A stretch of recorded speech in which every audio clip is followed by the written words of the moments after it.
Selamat pagi anak-anak. Bagaimana kabar anak-anak semua? Tentu saja selalu dalam keadaan sehat. Anak-anak, kita bertemu kembali dalam materi PPKN tema ke-8 yaitu Bumiku. Di sini kita akan belajar tentang hak dan kewajiban dalam menjaga lingkungan. Masih ingat anak-anak itu apa itu hak? Hak adalah sesuatu yang harus kita terima setelah kita melakukan kewajiban. Sedangkan kewajiban adalah sesuatu yang harus kita kerjakan atau lakukan. Nah, di sini adalah hak dan kewajiban dalam menjaga lingkungan. Baik itu lingkungan rumah maupun lingkungan sekolah ataupun lingkungan masyarakat. Mari kita belajar bersama-sama tentang hak dan kewajiban dalam menjaga lingkungan. Anak-anak, manakah yang kamu pilih? Lingkungan yang bersih atau lingkungan yang kotor? Kita semua tentu akan memilih lingkungan yang bersih, bukan? Untuk menciptakan lingkungan yang bersih, kita harus menjaga kebersihannya. Menjaga kebersihan lingkungan sekitar menjadi kewajiban kita semua. Kebersihan lingkungan rumah menjadi kewajiban seluruh anggota keluarga, baik itu ayah, ibu, maupun anak-anak semua. Kebersihan lingkungan sekolah menjadi kewajiban seluruh warga sekolah, baik itu kepala sekolah, baik itu guru, baik itu penjaga sekolah, maupun anak-anak. Kebersihan lingkungan tempat tinggal kita menjadi kewajiban seluruh warga masyarakat. Melaksanakan kewajiban untuk menjaga lingkungan dapat dilakukan dengan beberapa cara. Yang pertama, membersihkan rumah secara teratur. Tidak hanya pagi saja, tapi sore juga dibersihkan. Melaksanakan piket kelas. Siapa yang piket, hari itu juga harus piket. Kalau kamu tidak tugas piket, tetapi akan membantu temanmu, itu juga lebih bagus. Yang ketiga, membuang sampah pada tempatnya. Jadi di masing-masing kelas atau di rumah itu pasti ada tempat sampah. Nah, sampah buanglah pada tempat yang telah disediakan. Yang keempat, mengikuti kerja bakti di lingkungan kampung. Kalau anak-anak karena masih kecil, kerja baktinya disesuaikan dengan kemampuan anak-anak. Mungkin bisa ikut nyapu, atau mencabuti rumput, atau membuatkan minum, atau mengambil daun-daun yang berserakan. Itu juga boleh. Yang penting kita mengikuti kerja bakti yang ada di lingkungan kampung. Jangan malah kita sembunyi di dalam rumah ataupun pura-pura tidak tahu kalau di situ ada kerja bakti. Setelah kita melaksanakan kewajiban yaitu membersihkan lingkungan rumah, sekolah maupun masyarakat, tentu saja kita akan mendapatkan hak. Hak yang dapat kita terima itu adalah 1. Menikmati udara yang bersih dan sehat. 2. Belajar dan bermain dengan nyaman di sekolah. 3. Berekreasi dengan nyaman di tempat wisata. Dan kita akan terhindar dari kotoran dan penyakit. Kecuali itu, kita juga akan senang karena tempat dan lingkungan di sekitar kita akan bersih. Kalau lingkungan bersih, kita akan terhindar dari beberapa penyakit. Tanggung jawab dalam menjaga lingkungan. Siapa yang bertanggung jawab dalam menjaga lingkungan? Kita semua. Anak-anak, tanggung jawab merupakan kesadaran untuk melaksanakan kewajiban. Bertanggung jawab terhadap lingkungan merupakan wujud kesadaran kita dalam menjaga lingkungan. Setiap manusia memiliki tanggung jawab yang sesuai dengan kedudukannya. Misalnya sebagai anak, kita bertanggung jawab untuk menjaga kebersihan kamar. Sebagai siswa, kita bertanggung jawab untuk mengumpulkan tugas tepat waktu. Sebagai pengunjung di tempat wisata, kita bertanggung jawab untuk menjaga kebersihan tempat wisata. Sikap bertanggung jawab terhadap lingkungan memiliki banyak manfaat. Berikut adalah manfaat sikap tanggung jawab terhadap lingkungan. 1. Rumah nyaman untuk ditinggali.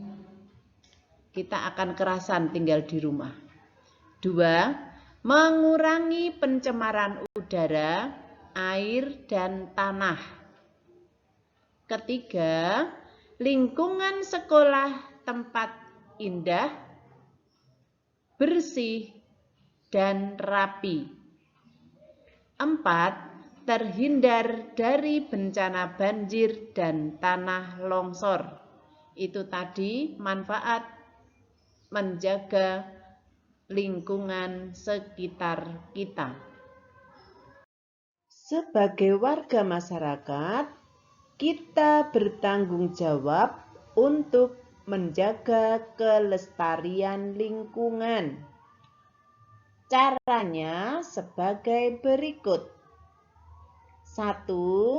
Memisahkan sampah sesuai jenisnya. Mana itu sampah organik dan mana itu sampah anorganik. Jadi dipisahkan. 2. Tidak membuang sampah di sungai. Membuang sampah di sungai kalau musim penghujan dapat menyebabkan banjir. Yang 3, melakukan penghijauan di lingkungan sekitar. Supaya apa? Supaya kelihatan asri, kelihatan rindang. Kalau musim penghujan tidak longsor karena air akan meresap ke dalam tanah. Itu ya.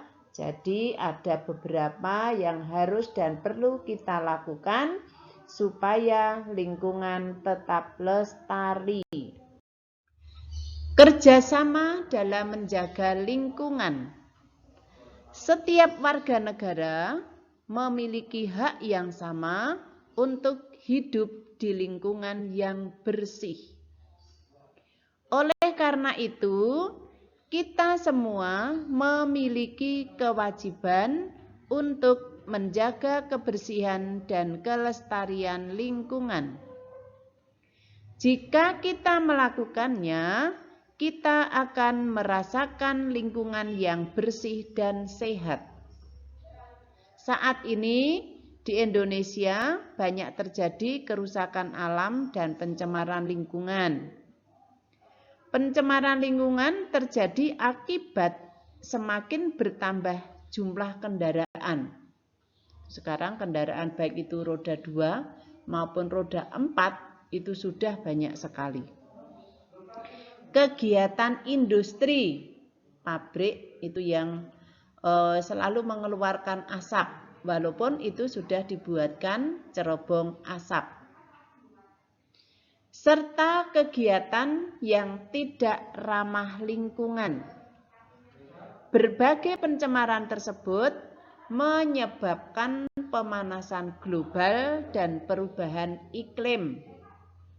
Akibatnya peningkatan suhu udara, banjir, tanah longsor, dan hadirnya wabah penyakit. Untuk mencegah hal-hal tersebut, kita harus bekerja sama dalam menjaga kelestarian lingkungan. Cara yang dapat kita lakukan bersama-sama adalah sebagai berikut.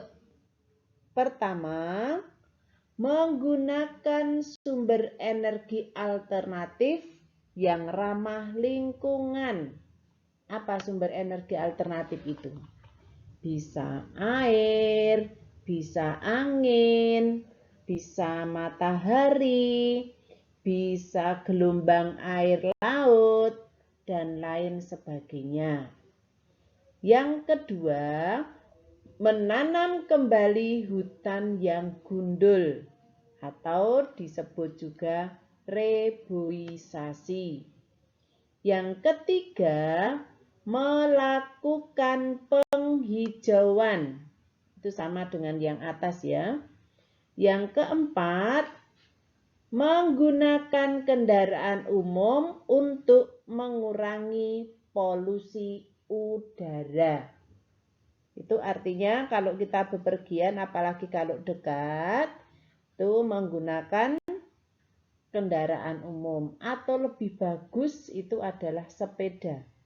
Sepeda kayu, kecuali kita sehat, juga mengurangi pencemaran udara. Yang kelima itu adalah kerjasama menjaga kebersihan lingkungan. Ini yang paling penting yang harus kita lakukan, yaitu kerjasama menjaga kebersihan lingkungan. Anak-anak, itu tadi beberapa materi yang telah Bu Kapti sampaikan hari ini. Dan supaya apa yang telah Bu Kapti berikan hari ini dapat dipahami oleh anak-anak semua. Untuk mengetahui seberapa anak-anak menerima materi hari ini, ada soal yang harus anak-anak kerjakan. Soalnya hanya satu dan Bu Kapti bacakan. Sekolah Nina terkena banjir beberapa hari yang lalu. Hari ini banjir sudah surut. Siswa sudah mulai kembali ke sekolah, namun lumpur masih menggenangi lantai sekolah. Banyak sampah yang berserakan di halaman sekolah. Nah, ini pertanyaannya. Kewajiban apa yang dimiliki oleh warga sekolah Nina? Kewajiban. Yang dua, kewajiban siapa sajakah itu? Yang ketiga, apa akibatnya jika ada yang tidak melaksanakan kewajiban tersebut? Nah, ini bisa kamu kerjakan untuk mengecek seberapa materi yang telah diterima anak-anak. Kalau sudah selesai mengerjakan, silahkan untuk dipelajari kembali. Dan Bu Kapti cukupkan sekian materi PPKN hari ini, supaya anak-anak lebih fokus dalam belajar. Selamat mengerjakan dan salam sehat selalu. Terima kasih.